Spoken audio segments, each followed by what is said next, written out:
Herkese merhaba arkadaşlar. Öncelikle videomu beğenip kanalıma abone olmayı unutmayın. Bugün sizlerle Yamaha sürüyor.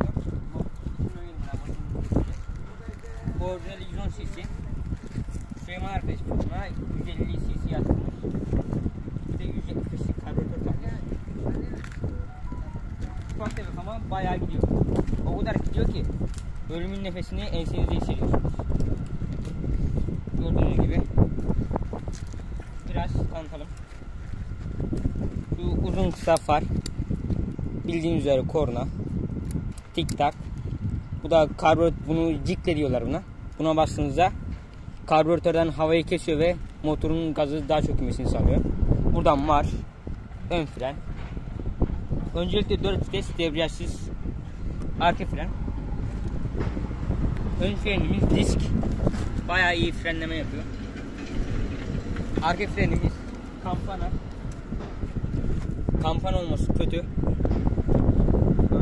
Motorun sıfır arkadaşlar. Sıfırı 21-22 milyar.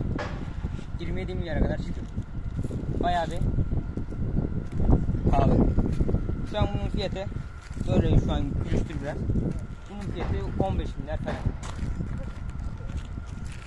Sinyalleri güzel. Arka tasarımı hoş, güzel. Plakalık gördüğünüz yere. Arka tasarım bayağı güzel. Azami hız 140 kiloymuş Süleyman arkadaşımın dediğine göre. Ses dinleme.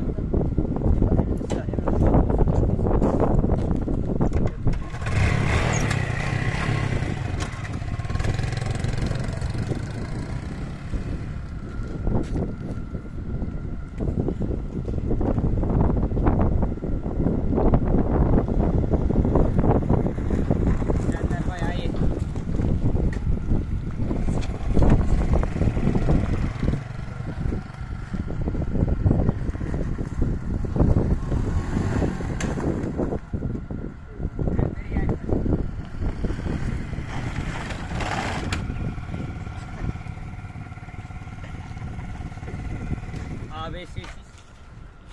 ABS olsa daha iyi olurdu. Gördüğünüz üzere kaydık. Frene bandığınızda kayıyor. Hani bu kadar. Fazla bir numarası yok. Fiyatına göre fiyatına değmez. Ön maşalar, amortisörler iyi. Ama o kadar da iyi değil. Takoz ya, takoz. Arka motorlarımız bayağı iyi. Gördüğünüz üzere. Başka anlatılacak bir şey yok.